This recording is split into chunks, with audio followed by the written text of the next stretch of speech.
આવેલ વિશ્વનું એકમાત્ર એવું સુદામા મંદિર કે જ્યાં હજુ પણ ધબકે છે કૃષ્ણ અને સુદામાની મિત્રતાના ધબકારા।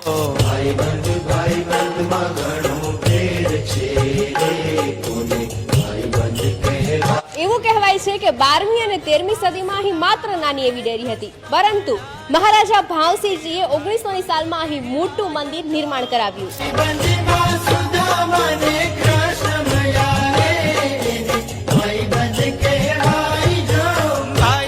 સાથે એવું પણ કહેવાય છે કે મોટું મંદિર નિર્માણ પામતું હોવાથી ખર્ચ વધુ થયો અને જેથી કરી નાણાંની ઘટ પડી, તો સ્થાનિકોએ નાટકો કરી અને નાણાં એકત્ર કરી અને મંદિરને નિર્માણ પમાવ્યું।